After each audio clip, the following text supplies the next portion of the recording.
kan. Di Indonesia nih kita abundance banget. Tapi kok ya gak semaju negara-negara yang justru 4 musim ini. Aku jadi paham nih, ada beberapa NGO yang cara pembawaannya tuh triggering gitu. Rem dong pembangunan untuk renewable-nya. Masa udah oversupply kita suntik lagi sih pembangkit baru gitu kan. Halo semuanya, welcome back to Tenggara Talk by Alia Nur Syabrina. As always, you can call me Alia or you can call me Al. Jangan panggil sayang karena aku bukan milikmu. Untuk episode Tenggara Talk kali ini, aku kedatangan tamu yang lumayan spesial banget karena dia itu pageant juga nih di angkatan aku. Oh my god, pasti pageant lover senang banget nonton episode kali ini. Dan dia itu sangat-sangat concern di bidang lingkungan. Everyone, please say hi to Fania Herlambang. Halo semuanya, halo Al. Oh my god, teman seperjuangan nih kita nih. Iya, seangkatan loh kita. Seangkatan menghadapi ajang internasional dan menghadapi para haters. Yang tahu-tahu aja. Yang tahu-tahu aja. Iya. Gimana kabarnya Fania? Alhamdulillah baik, sehat. Dan ya, I'm here with you so I feel good. Yes, aku sangat berterima kasih Fania udah meluangkan waktu ke sini dan mau sharing-sharing lebih banyak dan mengedukasi teman-teman tentang isu lingkungan terutama ya. Sure. I very appreciate it dan aku juga seneng konten-kontennya Fania tuh bagus-bagus banget loh di IG. Makasih loh Al, jadi semangat ngonten kan. Yes, sarangnya banget.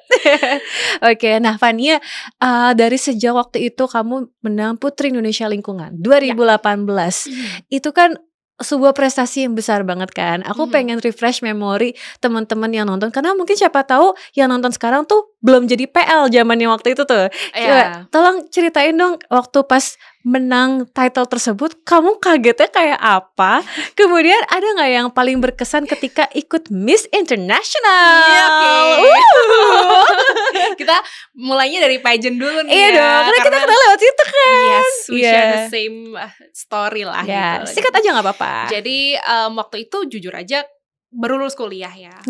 Kayak 2017 baru lulus, terus 2018 awal ikut pageant. Dan waktu itu gak pernah sama sekali ikut ajang-ajang duta-duta daerah atau kayak misalkan Abang None atau Mojang Jajaka atau misalkan Gadis gitu ya, yang mana kalau misalkan remaja-remaja udah pernah ikut itu. Nah aku tuh sama sekali gak punya pengalaman di situ, tapi tiba-tiba nekat tuh daftar Putri Indonesia kan. Dan udah pasti di kepala aku mikirnya ya apa sih yang diharapin, gak ada pengalaman apa-apa, tiba-tiba ikut, mana backgroundnya teknik yang boro-boro belajar grooming segala macam, biasanya aja cuman kayak kaosan, pakai celana jeans, nggak pakai make up kayak gitu. Dan jadinya nggak terbesit sekalipun untuk bisa top 3 atau even jadi runner up 1 ya. Maksudnya oke, datang ke kompetisi udah pasti pengen menang dong. Cuman kayaknya waktu itu terlalu ngarep deh. Cuman ya ternyata dari dari from destiny juga kali ya. Kayak it's fate girl, it's fate. If it's not for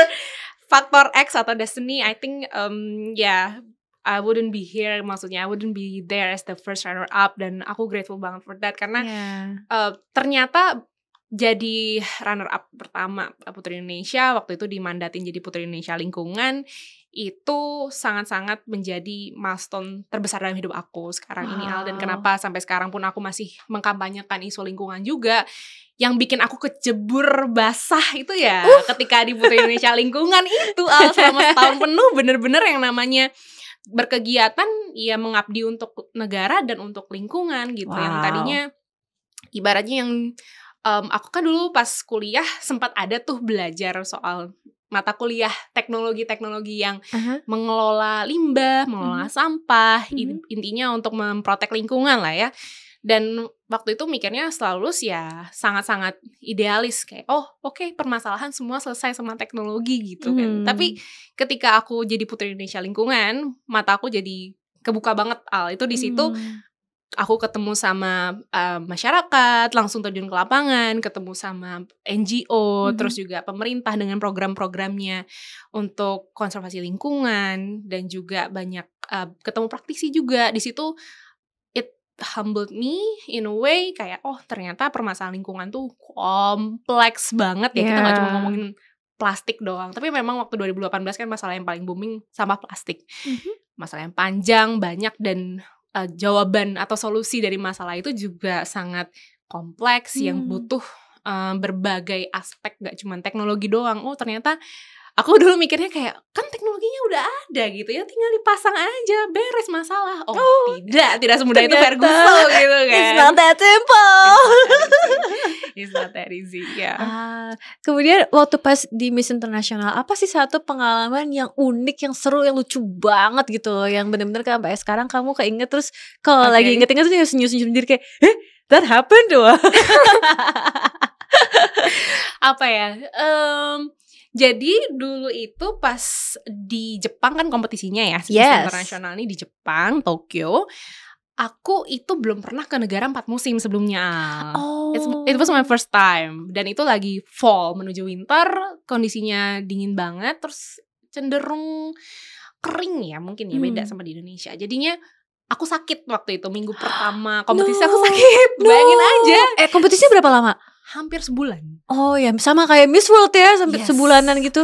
Belum udah sakit gimana, langsung drop gak tuh mentalnya kan. Dan waktu itu suaraku hilang masalahnya. I cannot communicate. Bayangin aja, in pageantry kan your strongest weapon adalah ya ngomong gitu kan, public speaking. Dan di situ itu diambil, direnggut gitu di minggu pertama, dan aku bisa ngomong. Tapi itu blessing in disguise ternyata, dimana gampang orang notice Miss Indonesia, kayak Miss Indonesia yang hilang suaranya yang lagi sakit gitu kan, kayak kayaknya apa jangan-jangan aku top 15 gara-gara itu gitu.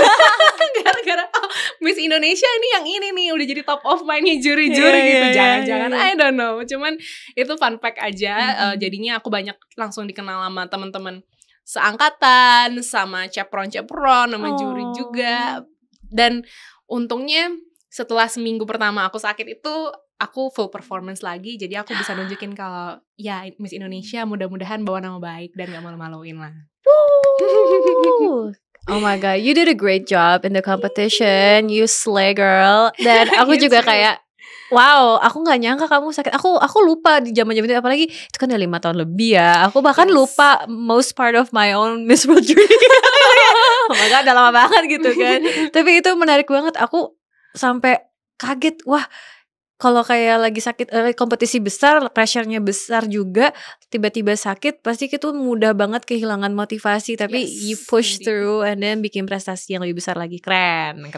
Rezeki gak kemana sis. Yes, tapi bukan berarti untuk Putri Indonesia lingkungan kedepannya jadi sengaja sakit ya. Jangan sampai kayak gitu. Jangan. Aduh jangan dong, siapa sih yang mau sakit. Jangan ya. Nah, berhubung kita pageant yang di same batch nih, kayaknya akhir-akhir ini dunia pageant lagi heboh ya. My heart hurts a little sih. Not a little, a lot. A lot. Aku bersimpati banget. Jadi akhir-akhir ini ketika lihat berita tentang pelecehan, tentang body checking, dan juga tentang gimana orang-orang yang nyuruh stripnya itu tuh kayak sambil marah-marah, itu tuh aku emosi loh dengernya itu. Apa-apaan sih? Nah, tanggapan kamu gimana? Gini ya. Jadi aku nggak menyangka beritanya bakal meledak ini ya, bisa dibilang. Sampai teman-temanku yang tinggal di luar negeri pun mereka sampai nanya ke aku kayak sama what happened sih Van gitu sama dunia pageant di Indonesia, kenapa sampai rame banget sampai ke sini. Ada yang di US, ada yang di Aussie, dengar juga ternyata media lokal sana juga memberitakan gitu. Terus aku jadinya ngulik dong sebenarnya apa yang terjadi sih sampai separah ini gitu. Dan sayang banget kesannya tuh citra dunia pageant Indonesia di mata dunia kok malah jadi, sorry itu saya jadi berantakan gara-gara itu. Padahal kan kita nih salah satu alumni yang udah building blocks, berusaha bangun pondasi sekian lama dari belasan tahun yang lalu gitu ya sama alumni-alumni yang lain. Kita pengen bilang bahwa ajang pageant itu untuk empowering women gitu loh, bukan malah menjatuhkan perempuan seperti apa yang kejadian sama teman-teman yang unfortunately mengalami hal tersebut gitu ya. Dan menurutku ini tuh perilaku oknum kan. True. It's not itu yang penting. It's not the general image of pageant. It's just satu orang yang oknum, aku nggak tahu satu orang atau misalkan beberapa orang kelompok yang pop ice batuk kebanyakan minum pop ice minum dulu Minum dulu Bu, minum dulu. Minumnya air putih ya. Jadi aku sangat disayangkan sih ya tindakan oknum yang malah jadi stereotyping ke general image-nya pageant Indonesia yang selama ini kita bina. Padahal kita pengen bilang perempuan Indonesia tuh punya ciri khasnya, punya apa ya, fitrahnya, punya wibawa, value ketimuran yang memang dibawa seperti itu. Dan dari zaman-zaman alumni 20 tahun lalu juga mereka berjuang keras untuk mempertahankan image itu. Mungkin dulu orang merasanya dunia pageant adalah dunia yang hanya displaying physical.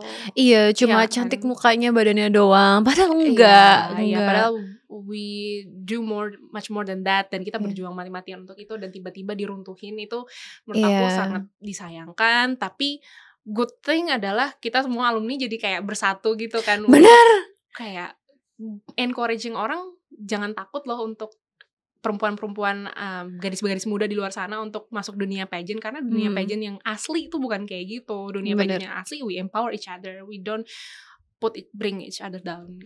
Iya, aku lupa, balik lagi kan aku pikun ya, aku tuh lupa ya. Waktu pas zaman aku audisi Miss Indonesia itu kayaknya aku tuh di body checking gak pernah deh. Pernahnya itu kayak waktu pas lagi fitting, kemudian kelihatan kan di badanku kayak waktu itu ada luka di kaki, kayak ditanya itu kenapa, harus aku jelasin kenapa. And then kayak setelah aku terpilih pun juga dikasih saran, sebaiknya pengobatannya kemana, dikasih saran segala macam. Dan itu semua tuh dilakukan dengan penuh respect, dan juga ada alasan medisnya kenapa, bukan yang habis diejek-ejek kayak burik lu gitu, kagak gitu. Kayak itu sangat-sangat merendahkan ya. Sampai ada yang katanya ngakunya disuruh rada ngangkang, dilihat terus langkangannya. Itu tuh sangat-sangat tidak manusiawi ya. Di lomba-lomba lain itu ya, aku udah sempat ikut lomba-lomba modeling dari sejak 2012-an, gak ada yang kayak begitu, kagak ada. Nah, aku tuh sangat berempati juga nih sama para korbannya, dan aku berharap banyak orang lain yang mau speak up juga ya, berani lawan, bilang. Aku salut banget sih sama mereka yang berani speak up. Yes, itu mereka keren banget karena mereka nggak cuma mewakili teman-temannya yang lain di finalis ajang tersebut ya, tapi juga mereka mewakili para korban yang lain yang pernah ada di situasi serupa. Benar. Gitu. Dan itu bagus banget. Dan aku sangat menyayangkan ngelihat netizen yang awam yang gak ngerti pageant, karena mereka malah jadi nyala-nyalain, udahlah pageant gak ada aja gitu, apaan sih jadi begini gitu. Ada loh netizen kayak gitu. Iya. Langsung kayak nge-stereotyping gitu kan. Sayangnya image-nya langsung jadi rusak in just a blink. Padahal kita ngebangun image yang kayak susah banget kan. Dan ya I don't know, aku berterima kasih lah sekali lagi sama teman-teman yang ibaratnya udah berani speak up juga. Whatever the impact sekarang, justru it's saving the future of pageant. Kalau mereka nggak speak up, mungkin di next batch bakal kejadian lagi. Aduh, gitu kan. Bahaya banget. It prevents a lot of worse events lah. Iya, aku juga sempat notice ada beberapa akun berita yang ketika dia mempublikasikan di Instagram ya, ini ada satu foto nih yang merangkum kejadian Miss Universe Indonesia ini, komen-komennya malah dipenuhin sama cowok-cowok ngabers yang mereka ngabers guys. Dia tuh pada ngomongnya tuh gini, no pic hoax, pada minta fotonya, pada pengen berbuka. Wah, kurang ajar itu. Aku makin emosi kayak gitu. Kayak tolonglah gitu kan. Parah banget. Iya. Nah, semoga orang-orang tuh jadi ngelihat kalau ini tuh masalah serius. Semoga bisa ngelihat kalau ini ada orang-orang yang bersalah yang sedang diinvestigasi. Mari kita dukung prosesnya supaya mulus, supaya ketahuan ini yang salah siapa, diberikan hukuman gitu lupa hukumannya setimpal ya kan. Kita doakan semua prosesnya lancar, dan bukan berarti Indonesia jadi nggak boleh bikin pageant lagi. Beda cerita ya. Beda cerita. Itu hanya oknum. Ini kita para alumni jadi merasa didekatkan lagi juga ya untuk saling encourage. Lucu banget.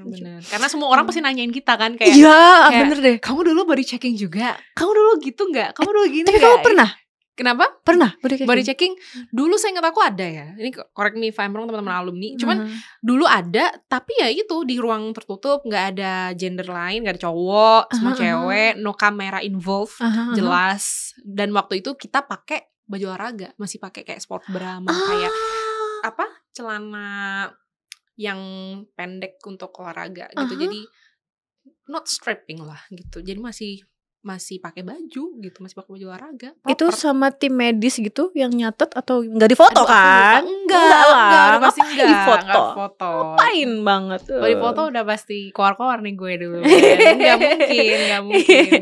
Iya, aku sempat nyimak podcast lain juga, podcastnya Dedi. Dia bilang istrinya itu cerita pengalaman dia di body checking adalah ketika lagi di spa, lagi dilulur, katanya terapisnya yang ngeliat gitu. Aku nggak tahu itu terjadi. Ada spa juga waktu itu aku. Mungkin itu juga one of the the procedure, the checking procedure, tapi nggak sadar karena saking seamlessnya kan. Iya. Dan itu kan ya nggak bikin orang nggak nyaman gitu loh, nggak sampai ngejek buat apa sih ngejek sebenarnya, kayak emosi kan gue. Kayak ngapain bikin pageant yang esensinya empowering woman if you put them down, itu aja sih. Sebuah kerancuan ya. Semua orang bingung, semua orang jadi Aldi Taher. Kita semua bingung. Oke, nah itu sekilas kita flashback tentang pageant lah ya. Dan juga bahas yang lagi heboh di pageant sekarang. Nah, I want to start talking about the real reason why I invite you. Karena kamu tuh lumayan expert banget di lingkungan. Gak kayak pressure langsung. Bukan. Gak expert, cuman aku ngeliat passion kamu di bidang lingkungan. Nah, aku juga pengen tanya mulai dari awal dulu deh. Kenapa dari diri kamu sendiri punya komitmen untuk terus menyebarluaskan sosialisasi yang positif gitu tentang lingkungan gitu. Kan memang kita tahu jabatan kamu Putri Indonesia Lingkungan mungkin sesuai kontrak, yaitu kamu udah selesaikan tanggung jawabnya. Tapi terus kemudian kamu tetap komitmen ke depannya. Why is that? Is it because kamu dulu belajar waktu pas kuliah and then kayak kamu emang pengen ya udah lanjut aja sesuai dengan sarjana kamu, atau emang dari kecil jangan-jangan dari sejak SD kamu udah kayak ngeliatin daun kayak gitu, gitu. Enggak, gimana sih? What's the reason? Ini tuh agak lucu ya, yang aku bilang tadi kejebur. Jadi dulu pas kuliah kan ada tuh, aku kuliahnya kan teknik kimia. Basically teknik kimia tuh kan bikin pabrik yang sering di-accuse orang buat bikin emisi. Baik itu polusi udara, polusi air, sungai, laut gitu. Depends on what kind of factory, right? No? Yes, udah pasti ada emisi semua factory. Itu udah pasti. That's why ada beberapa mata kuliah yang mana kita harus belajar cara mengolah limbahnya. We need to take care of our emissions gitu. Jadi aku belajar di situ, dan waktu itu tuh tahun 2015 pertama kali SDGs kan, Sustainable Development Goals keluar. Yes. Kayak nobody talks about sustainability apa-apa. Sekarang kan udah banyak kayak orang-orang familiar dengan kata itu. Dulu no one knows. Terus aku juga dulu nggak tahu tuh apa. Tiba-tiba ada satu pilihan mata kuliah nih, kayak kamu bisa milih, bisa pangan, energi, atau sustainability, sama apa lagi gitu opsinya. Nah, dan di situ aku langsung kayak milih apa ya? Milihnya pengennya yang penting mudah lulus aja deh, boleh gak sih gitu kan. Emang mindset anak kuliah itu strategi yang mindsetnya sama aja yes. Pokoknya aku selamat lah sampai lulus gitu kan. Tapi ini menarik nih sustainability, kata teman-teman kayak sustainability bisa lah lulus dengan aman gitu, dan istilahnya baru kayak energi, oil and gas, aduh kayak udah banyak gitu kan orang yang mengambil yang lain agak beda dikit, menarik nih. Gak tahu juga sebenarnya belajar apa gitu kan. Ternyata pas lebih dalam lagi banyak tuh ngomongin ya itu teknologi ngelola limbah cair, limbah padat, termasuk plastik juga. Itu belajar lah teknologinya secara komprehensif selama 1 tahun. Dan pas lulus ya aku gak kerja di bidang lingkungan juga sih Al. Aku juga udah kerja, aku kerjanya di FMCG waktu itu, salah satu cosmetic brand juga. Jadi gak ada nyambung. Terus juga aku pas ikut Putri Indonesia juga, kalau orang mikir pengennya jadi juara 1 gitu kan Putri Indonesia gitu kan. Siapa yang nyangka kok jadi Putri Indonesia Lingkungan. Terus ketika dibawa ke masyarakat, dibawa ke pemerintah, NGO, dan ngeliat langsung permasalahannya, kok apa ya, kayak benang ruwet gitu loh Al, yang mana aku tuh kadang suka kepikiran hal-hal misalnya nih sesimpel masalah solar panel gitu ya, atau energi surya ya. Indonesia ini kan kita sepanjang tahun ada matahari gitu kan, dibandingkan sama negara-negara yang 4 musim mataharinya kadang cuman berapa jam, gak usah ipret kayak gitu kan. Di Indonesia nih kita abundance banget. Tapi kok ya gak semaju negara-negara yang justru 4 musim ini. Apa salahnya? Kita tuh udah punya privilege oke banget loh. Ibaratnya kayak Indonesia is a privilege kid gitu. Kalau misalkan zaman anak sekarang kan kayak dia mah orang tuanya tajir. Ya sama, Indonesia juga kayak ibaratnya dibandingin sama negara-negara lain dia privilege gitu. Cuman kok gak maju-maju nih, stuck di situ-situ aja. What's the problem gitu kan. Terus setelah aku beres Putri Indonesia Lingkungan, aku juga gak langsung nyebur ke dunia renewables atau ya kayak gitu-gitu. Aku lebih balik lagi ke bidang aku, teknik kimia waktu itu, mendesain pabrik juga. Mendesain pabrik juga, cuman terus sempat juga nyobain freelance juga waktu itu di dunia entertain for a while. Mungkin teman-teman waktu itu ngeh juga, aku sempat nge-host atau nge-MC gitu. Cuman at some point aku ngerasa kayak this is not the right thing to do gitu. Kayak it's the right thing, gak ada yang salah, uangnya halal dan segala macam. Cuman something kayak bolong gitu di hati aku. Apa ya, kayak harus diisi apa sih gitu loh. Harus diisi apa gitu. So aku waktu itu coba tuh ikut beasiswa, daftar beasiswa S2, pengennya belajar tentang teknologi pengolahan limbah tuh waktu itu.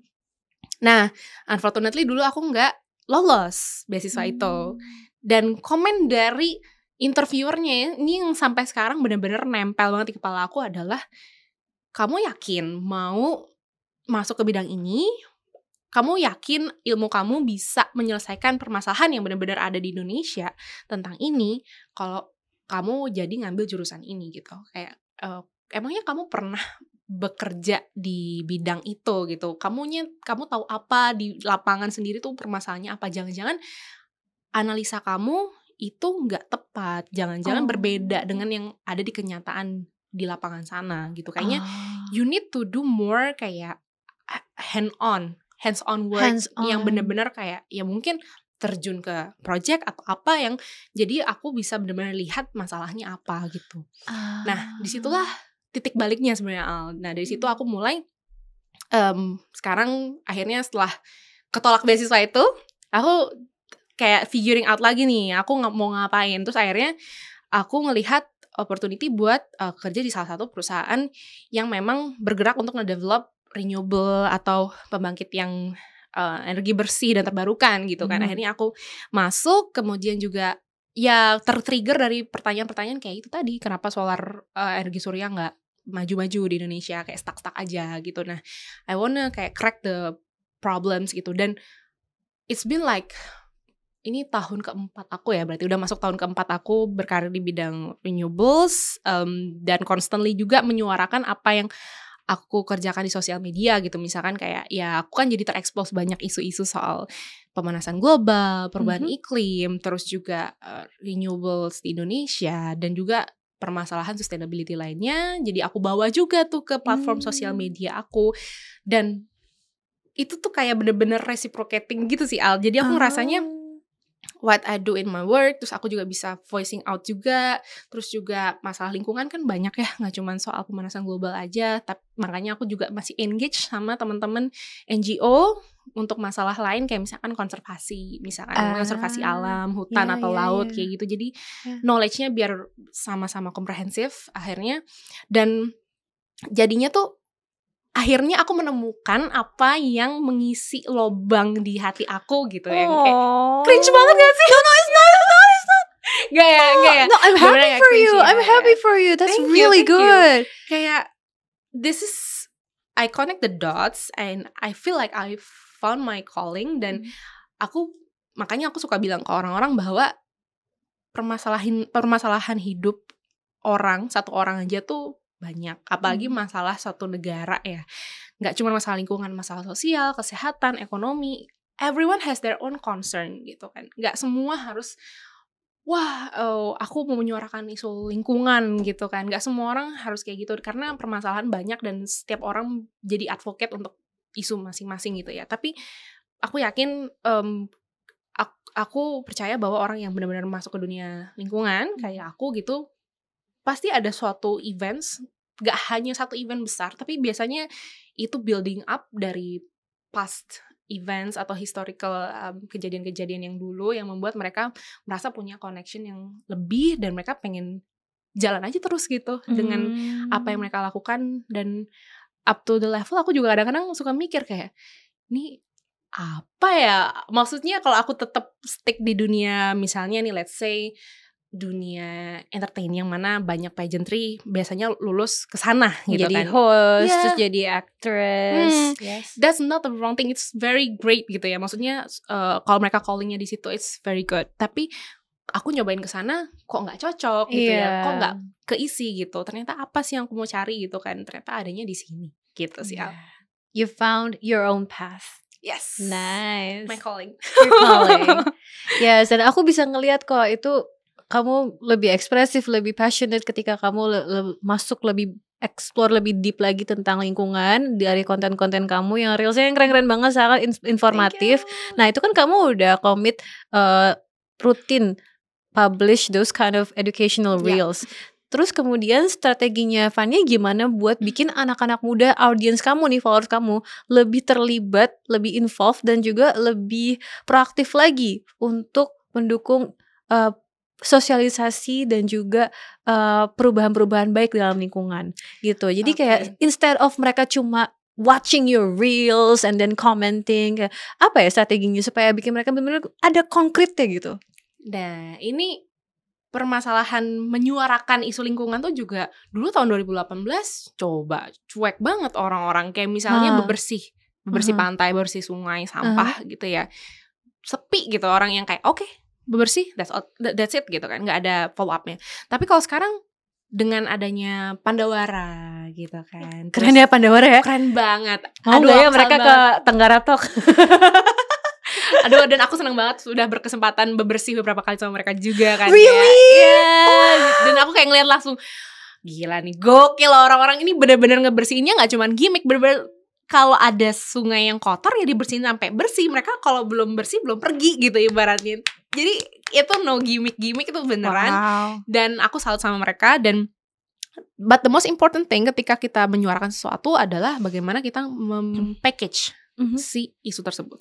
Packaging karena kalau misalkan kita nggak kreatif, coba deh kalau misalkan dulu cara orang ngesosialisasiin bersih-bersih sampah pantai atau sungai ya cuman ngambil terus pose cantik gitu kan, Al. Iya, terus kayak asal laporan nih udah gue kerjain ya gitu. Iya, terus ngambil sampahnya cuma cuil gitu, terus kita masih kayak on point from head to toe, kayak orang mana percaya sih gitu kan kita bebersih beneran gitu kan. Jadi kalau caranya Pandawara kan kayak oke, ini sampah yang di dalam parit yang sungai yang hitam banget, jorok banget, kayak you wouldn't even like lewat terus pasti lu nutup hidung gitu lewat situ. Mereka nyebur langsung dan bersihin sampai tuntas. Dan cara pengambilan kameranya, menurut aku cara pengemasan, narasi, lagu yang ditaro itu tuh sangat membawa suasana penonton, emosionalnya tuh trigger lah. Nah, jujur aja aku jadi paham nih ada beberapa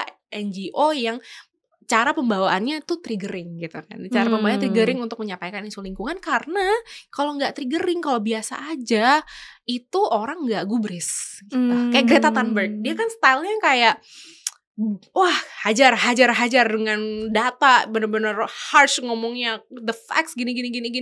Pemerintah tuh kurang gitu kan, langsung bener-bener sharp gitu kan. Nah, ya, jadinya people pay attention, people wanna ngomong apa sih gitu. Ya, kalau nggak kayak gitu emang susah. Kayak kembali lagi isu yang ada di dunia ini banyak dan berebut perhatian. Salah satunya isu lingkungan juga berebut perhatian gitu. Makanya menurut aku cara nge-package juga. Dan yang kedua adalah istilah-istilah. Jadi istilah-istilah di dunia lingkungan tuh kan banyak ya, mulai dari sustainability, blue carbon, greenhouse gases, carbon emissions, whatsoever. Dan aku aja sampai sekarang masih banyak ketemu sama istilah-istilah baru gitu kan. Apalagi orang-orang yang awam, mereka tiba-tiba dikasih teks, tulisan atau video yang benar-benar teori banget, pasti mereka bosen, masuk kuping kiri keluar kuping kanan gitu. Jadi harus dibikin gimana caranya mudah dimengerti, relatable ke mereka, jadi mereka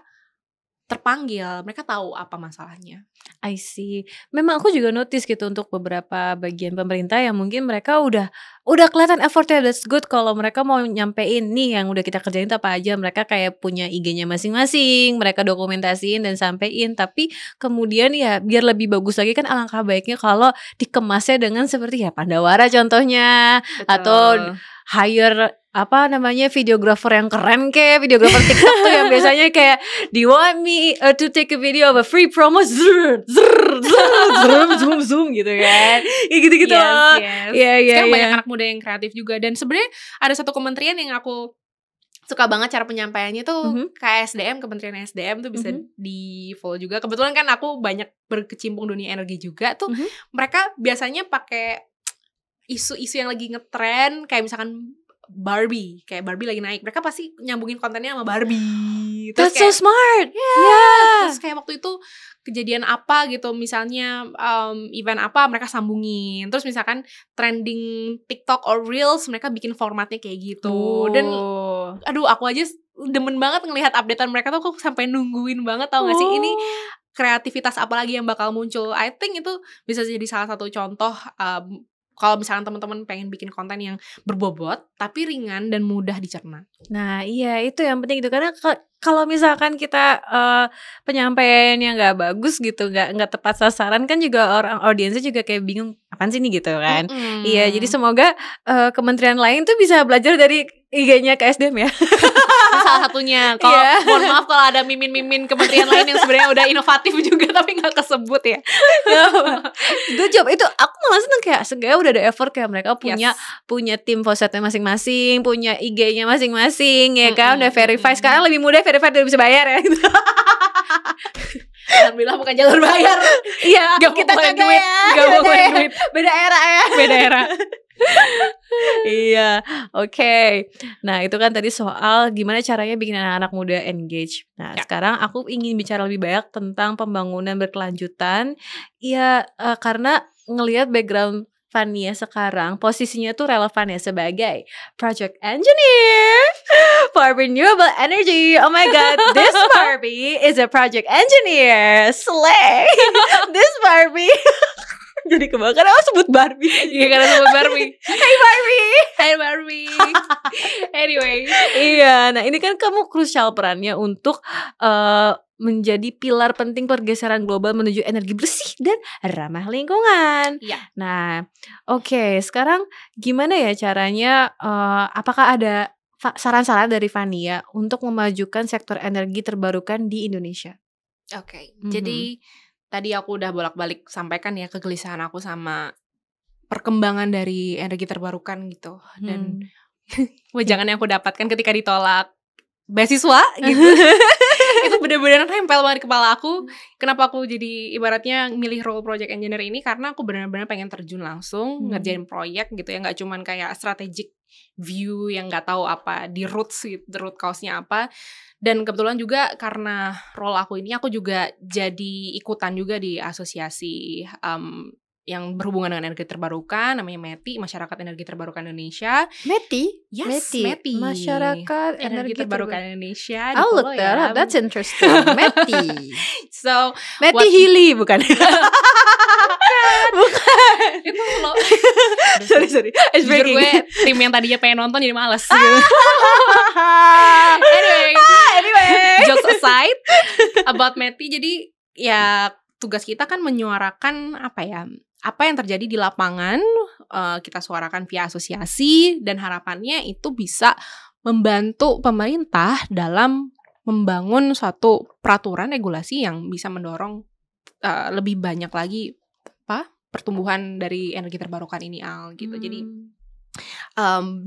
dan kalau bisa dibilang ya, Indonesia ini sekarang kita di mana sih posisinya gitu ya terhadap energi terbarukan sendiri. Ini jujurnya aku bawa contekan ya, nggak apa-apa daripada gue salah nyebut angka. Okay.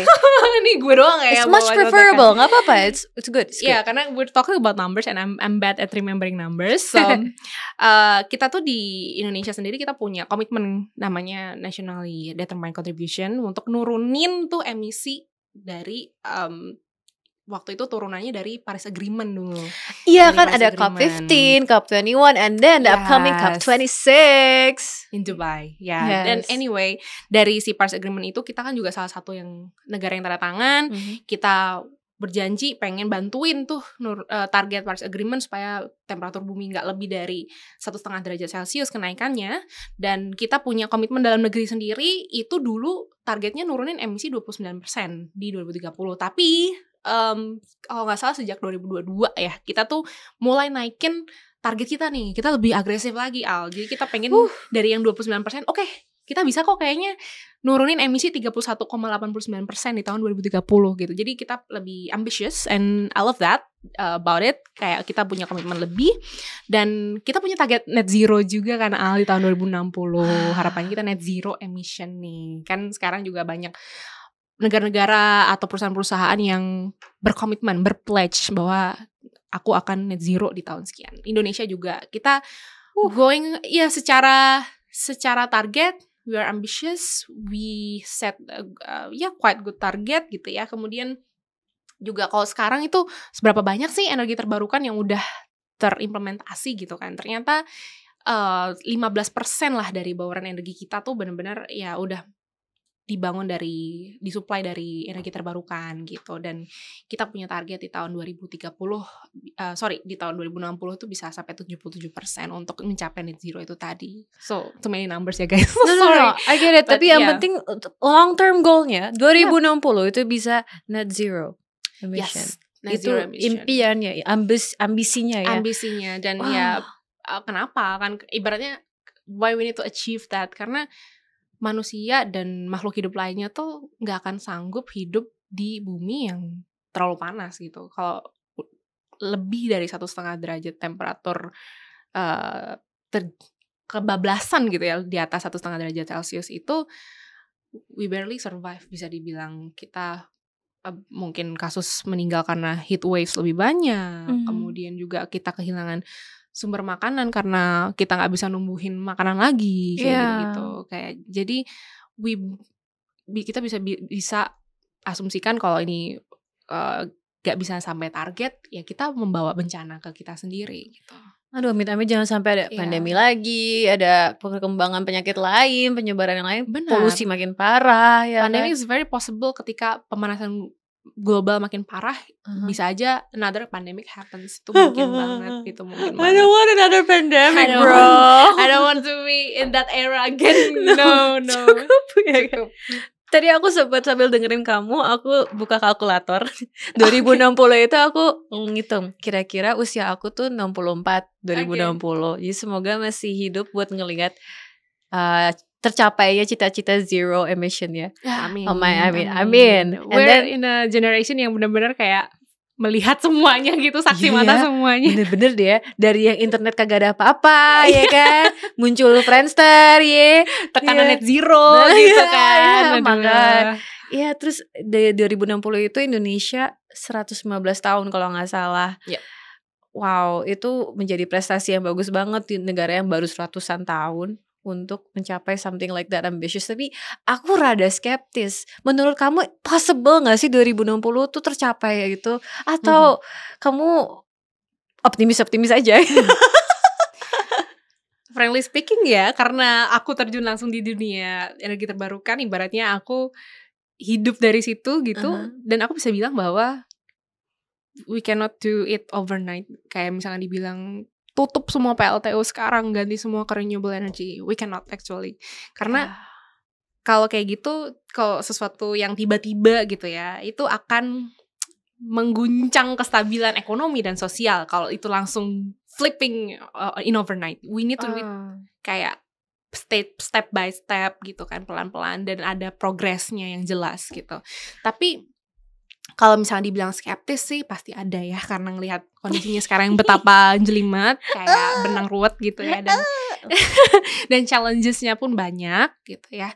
Tapi kalau bisa dibilang Indonesia ini kan negara berkembang ya, kita tuh baru merdeka itu ya belum sampai 100 tahun. Iya, belum. Ya kan? Dan sebenarnya kenapa pemanasan global terjadi kan juga kalau ditarik ke belakang karena negara-negara yang maju, yang beratus-ratus tahun lalu mereka memulai revolusi industri gitu kan. Ya Indonesia bahkan belum merdeka. Negara-negara ini udah bakar fossil fuel gitu kan. Udah bakar batu bara gitu. Dan mereka ya ibaratnya udah merdeka, udah develop, udah maju, dan mereka disuruh transisi energi. Jadi ibaratnya mereka disuruh transisi energi ketika negaranya udah maju, udah settle. Sedangkan Indonesia, kita masih merangkak, kita masih developing, tiba-tiba kita suruh tumbuh dengan green concept gitu ya. Jadi ya kayak cukup challenging lah. Jadi kayak ada gap.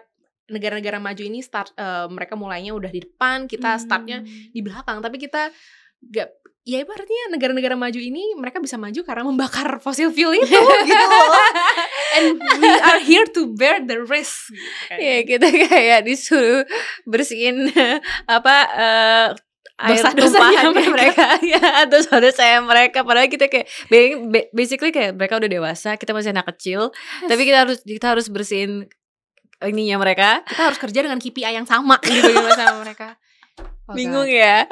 Banyak PR. Jadi develop country, kita kan juga pengen jadi negara maju juga. Iya, gitu, Indonesia tuh PR masih banyak banget. Ini baru di lingkungan, belum isu-isu yang lain, belum sektor kementerian yang lain gitu. Jadi aku juga jadi pemerintah udah bingung gitu, yang mana duluan yang mau dikerjain ya. But ya pentingnya nih kita untuk speak up, untuk bilang hal-hal mana aja yang belum diperhatiin sama pemerintah, biar mereka juga notice, oh ya udah ini pelan-pelan dikerjain ya kan. Kayak tadi kamu bilang nggak bisa dong tiba-tiba ditutup PLTU semua ya kan. Nah kemudian jadinya langkah-langkah konkret yang harus diambil tuh for the next step-nya aja nih apa nih? Apakah mungkin harus perbanyak FGD dengan orang-orang yang lebih ahli dan terjun ke lapangan? Karena beberapa tamu yang kita undang ini juga kemarin bilang gitu kalau iya ini kita perlu banyak FGD gitu. Atau gimana nih? Kamu setujukah dengan itu atau kamu ada saran lain juga sebagai langkah konkretnya itu apa? Gitu.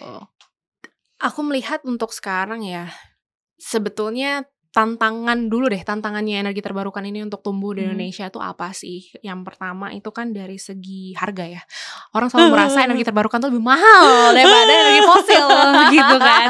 Sedangkan orang kalau ibaratnya naik harga listrik udah demo gitu kan. Jadi ya demo apa ya? Itu salah satu dilema yang terbesar ya. Energi terbarukan di Indonesia tuh masih relatif lebih mahal, tapi itu juga banyak faktor yang menyebabkan itu. Sebetulnya sih seharusnya ya kalau secara global tuh energi terbarukan sekarang udah breaking a lot of records yang mereka tuh udah bisa lebih murah daripada batu bara gitu. Tapi di Indonesia ini kan kita subsidize juga ya, batu baranya subsidi juga. Jadi itu menimbulkan ilusi seakan-akan fosil masih lebih murah gitu. Padahal itu beda, bukan karena barangnya murah, barangnya murah gitu. Dan impactnya juga kesehatan dan segala macam. Ya polusi sekarang itu kan gara-gara emisi dari fossil fuel juga gitu kan. Nah itu satu dari segi harga. Kemudian dari segi yang kedua adalah kita tuh secara apa ya, kesiapan infrastruktur juga Jadi kayak infrastruktur yes. Jadi inget lagu gue Instagram Gak tetap promosi tipis-tipis ya kan ya, infrastruktur ya jadi masalah infrastruktur juga. Jadi di Indonesia ini kan kita tahu lah ya, jaringan listrik, kabel listrik tuh ya kan. Kita kan negaranya kepulauan ya memang ya. Jadi udah pasti nggak bisa semuanya terhubung langsung gitu dengan satu jaringan yang close loop gitu. Indonesia paling kalau Jawa kan Jawa Bali, Sumatera ada gridnya sendiri kayak gitu. Sedangkan sifat nature-nya dari si energi terbarukan tuh kan kalau matahari pagi ada, malam nggak ada, ya kan. Kalau angin kadang berembus, kadang enggak. Nah itu tuh masalah teknis yang kalau diketemuin dengan kondisi geografis kita tuh cukup challenging juga kan kita kayak gridnya tadi keputus-putus, jadinya kestabilan dari energinya sendiri itu juga jadi challenge. Kemudian juga apa ya, terkait dengan dengan kontraktual dari perusahaan pembangkit gitu ya, untuk menaruh investasi. Itu kan ibaratnya kalau membangun sebuah pembangkit renewable, orang kan invest duit kan. Mereka kan kalau invest duit pasti pengennya balik dong, ya kan? Balik dengan harga yang bagus gitu, dengan return yang oke gitu. Ketika ternyata kalau di Indonesia ini dengan struktur tarif dan regulasinya sekarang itu belum cukup ideal gitu loh untuk investor itu bisa benar-benar mendapatkan return yang bagus gitu dibandingkan mereka investasi di bidang lain gitu misalnya ataupun di fossil fuel gitu ya. Unfortunately sekarang ini. Jadi orang juga mau mikir mau naruh duit mau ngembangin renewable di Indonesia juga susah. Terus juga another thing kalau misalkan Alia sering denger di Jawa Bali itu sebenarnya kan kita oversupply nih listriknya. Kayak how come you oversupply gitu kan, kayak gimana gitu. Emang forecastnya gimana gitu kan. Nah karena oversupply itu jadinya ngerem dong pembangunan untuk renewable-nya. Masa udah oversupply kita suntik lagi sih pembangkit baru gitu kan. Jadi we need to retire the old ones in order to inject new renewable plants kayak gitu. Mau bazir banget kalau sekarang tiba-tiba ya udah berubah dulu dan itu yang udah oversupply mau dikemanain? Exactly. Itu mau dikemanain gitu kan. Kok bisa oversupply itu diceritain gimana gitu. Jadi aku tuh sempat ini ya came across salah satu pernyataannya Bu Menteri Sri Mulyani. Kalau kita mau ngembangin renewable di Indonesia, kita tuh pengeluarannya 2 kali. Maksudnya apa? Yang pertama, kita harus pensiunin dulu yang fossil base ini. Sedangkan kalau ngepensiunin PLTU gitu misalnya, itu keluar duit loh Al. Apalagi kan kalau berdasarkan kontrak, ketika motong kontrak di tengah pasti ada penalti dong untuk pemerintah gitu kan ibaratnya. Jadi harus bayar. Jadi teringat kontrak-kontrak kita di entertainment. Jauh ya. Tapi mirip ya, ada penaltinya itu kayak every contract has penalty. Yes, every contract. Jadi risknya kalau misalkan mau nutup PLTU tuh adalah ya penalti. Apalagi kalau nutupnya lebih awal daripada kontrak yang seharusnya. Itu duit. Terus yang kedua bangun renewable-nya juga duit juga. Jadi expense-nya tuh 2 kali gitu untuk investing di renewable energy ini. Itu dilematis banget untuk I think negara Indonesia yang lagi berkembang dan bukan yang udah settle dan segala macam. Makanya aku bilang sendiri bahwa kita nggak bisa do it overnight. We need to do it in stages dengan reasonable target. Jadi banyak yang harus diperbaiki. Kayak aku bilang tadi, infrastruktur, regulasi. Itu aku baru sadar banget kenapa regulasi menjadi suatu tongkat penting dalam perkembangan energi terbarukan ketika aku tergabung dalam asosiasi ya METI. Tadi juga kayak oke, kalau misalkan kita tahu masalah teknisnya di lapangan, terus kayak kita bilang, waduh, kita susah nih kalau misalkan bangun renewable tapi gak cuan balik gitu kan. Kita investor juga susah gitu kan. Jadi kita suarakan pemerintah, permasalahannya loh, kayak kalau misalkan bisa nih kita dikasih insentif. Kayak misalnya di Vietnam tuh, Vietnam tuh menurut aku gahar banget sih kalau di Southeast Asia. Iya. Kayak jujur aja Vietnam tuh bahkan pageant aja dia mencolok kan. Kalau pageant keren banget. Sangat slay, super slay. Tapi kalau soal renewable energy aku baru tahu loh. Itu menurut aku Vietnam salah satu negara yang mau banget lah kalau di ASEAN ini ya, karena